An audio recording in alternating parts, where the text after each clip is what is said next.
Hello everyone, this is Running on Empty Food Review.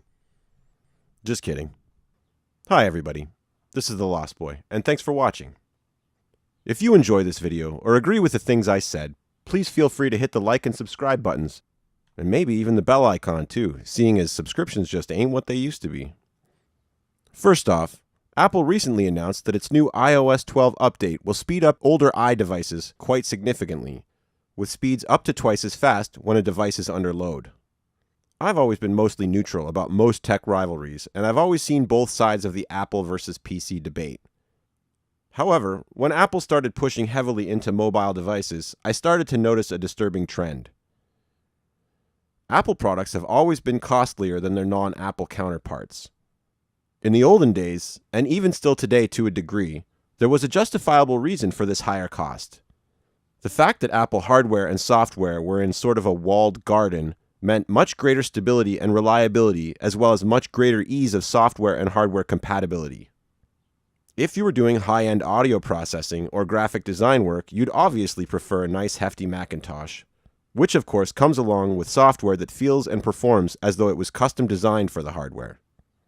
On the other hand, if your computer usage was more geared toward gaming or even just casual emailing and net surfing like most people, your money would go much farther when considering a PC rig. With mobile devices, the advantages of Apple seem much more superficial and even somewhat artificial.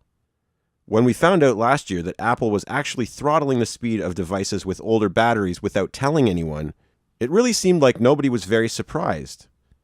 Sure, people were pissed, but anyone who's used Apple's tech has likely noticed what seems like an unnecessary slowdown over time, and so this revelation did seem to make sense. It also just seems so Apple. Somebody higher up must have realized that the potential for lost sales due to bad customer perception could greatly outweigh any gains Apple could make by manipulating people into upgrading their devices long before they really need to. There is a fine line between pushing consumers just hard enough and pushing them a bit too hard. Just ask EA how the release of Star Wars Battlefront 2 went if you want an example. It seems to me that Apple has decided to try the carrot instead of the stick for a bit, and all I can say is I hope consumers begin to realize the power they wield. Consumers are the hottie at this party, and Apple is the wallflower that badly needs a date, not the other way around. Let Apple be the one to leave flowers at our doors. Next up is sort of a follow-up to my last video, which discussed Steam and the reaction to a game called Active Shooter that was billed as a school shooting simulator and slated for release on Steam. At the time of that video, Steam had just announced it would remove Active Shooter and the developer from the Steam digital storefront. If you've seen some of my other videos, you'll know I'm not too partial to the idea of a bunch of old people who've never played a video game to be put in charge of deciding what I am or am not allowed to play. For this reason, I think it's very important that the industry is able to regulate itself, even though self-regulation as it currently stands has its problems. Having said that, I think the decision to remove Active Shooter was the prudent and correct one. Fast forward to this week, now Valve seems to have effectively reversed its position on the issue. Although Active Shooter will not return to Steam, Valve has announced a new policy regarding the type of content that will be allowed in its digital storefront moving forward. In effect, any game will be allowed on Steam, quote, except for things that we decide are illegal or straight up trolling, unquote. Although the company has employed a team of employees up till now to curate the selection of games released on Steam, this team will now be removed, and the selection of games will no longer be curated in any way. The reason for this decision is that Valve has decided it shouldn't be the one deciding which games you can and cannot play. Rather, that they ought only be responsible to provide tools which allow players to make these choices for themselves and to help them do it in a way that makes them feel comfortable. Valve also vaguely mentioned tools for developers, saying, developers who build controversial content shouldn't have to deal with harassment because their game exists, and we'll be building tools and options to support them too. The way Valve states everything makes it sound like a perfectly reasonable stance, and even perhaps bravely standing up for the rights of the poor little consumer or developer. In my opinion, however, these statements in no way reflect the reality of the situation. Jim Sterling said it best when he compared Valve's new policy to a supermarket that just lets anyone at all walk in and place a food item on the store shelf for you to buy. No health code, no nothing. It sure would be a lot easier to start a business in the food industry, I suppose, but how safe would you feel doing your grocery shopping every week? When a company allows an item to be sold, it necessarily endorses that product, and for Valve to say otherwise is not only unforgivably lazy, but a real danger to the gaming industry as we know it. Now, on to this week's final topic. I thought long and hard on whether or not to wade into this area of political quicksand for fear of pissing off one side or the other. Then I figured, why not just do my best, and if I try really hard, maybe I can piss off both sides. Okay, so Battlefield 5. This is actually a bit of a layered and nuanced discussion, although anyone solidly on one side or the other would probably disagree. The trailer for Battlefield 5 recently released on YouTube and has, at the time of this recording, received a total of 318,000 likes and 409,000 dislikes. As has become par for the course, the conversation almost immediately devolved into shouting and name-calling between the two sides, with very little time or energy given to debating the actual points that could be made for either side. Some of the objections to the trailer have to do with the over-the-top action that approaches the point of silliness, including a character that has a sort of bionic-looking arm that seems unrealistic and out of place in such a scenario. What really seems to bear the weight of the criticism, however, is that the character with the prosthetic arm is also female. The two sides of the argument basically go like this.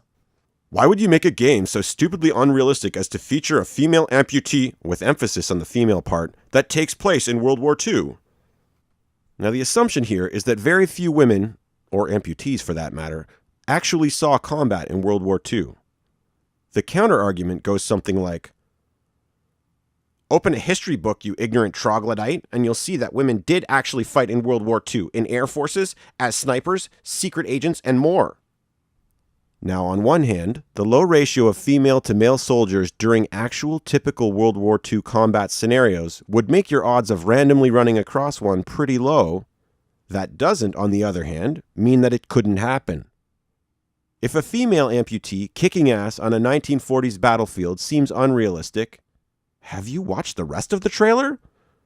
If a realistic, typical World War II experience is what you're looking for, maybe Battlefield 5 just isn't the game for you.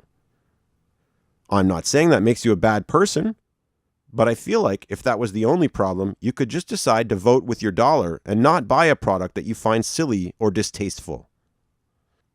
Personally, that's where I'm at when I watch the trailer. The featured female soldier and her cybernetic arm are only two of many issues that make Battlefield 5 look like anything but a realistic interpretation of a historical event. Not to say I'm the biggest fan of the genre, but if I want to play a game set in World War II, I'd probably prefer a more historically accurate experience. It's just too bad there aren't any other games out there that could provide that for me, huh? Is there such a thing as making content that's so overly politically correct that the viewer is taken right out of the experience? I think so, but consider another example. One of the first PC games I tried to test out my new GeForce 1070 Ti was the demo for Final Fantasy 15, and although I had both positive and negative impressions of the game overall, there was one glaring issue that completely shattered my immersion in the world. Anyone who's played Final Fantasy 15 for any length of time will likely remember the odd feeling they had the first time they set up camp in the game and were greeted by the all-too-familiar real-world corporate logo for Coleman Camping Gear. This actually really pisses me off. I've been playing through Final Fantasy games since I was a kid, and I'm pretty invested in the characters, the world, and the mythology. To suddenly see that logo pop up on my screen almost made me feel a little schizophrenic. Am I playing Final Fantasy right now, or am I shopping at Canadian Tire? Sure, you can say it's only a little thing, but a huge part of the point of gaming is immersion. To wantonly break that immersion for the sake of product placement or a political agenda seems like a disservice to gaming consumers in general. Having said that, The tidal backlash against certain pop culture events goes far beyond the simple points I have laid out here.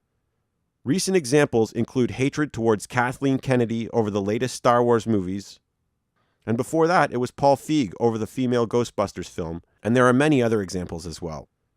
Ghostbusters was another great example of what I'm talking about here. That was just a terrible film, and most of us knew it probably would be even before we saw it. Just an incredible waste of money and comedic talent. Was it because of the cast's gender? Well, it probably wouldn't have been if the movie wasn't so focused on the fact of the cast's gender, and maybe, just maybe, make a movie about ghosts and being funny that didn't remind you every 5 seconds about gender issues. My point is that this film was doomed to fail. Armies of neck-bearded fist-wavers trying to defeat the Kathleen Kennedys and the Paul Feigs of the world are not only unnecessary, they're making things worse. If something looks dumb, don't buy it.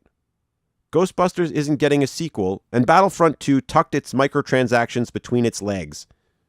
And there are lots of other examples too, so this is an effective strategy. If you feel the need to make your opinions known, try to formulate a reasonable and salient set of points. Say your piece calmly and without hostility, and then be done with it. The torch-waving mob thing looks bad on everyone. As for the other side, breaking immersion within a video game is a pretty bad sin and a legitimate complaint, and although it may not bother you in this case, it's very arrogant to assume that it shouldn't bother anyone. It's also disingenuous or outright dishonest to imply that the complaint has no legitimate basis and is only rooted in misogyny or conservatism.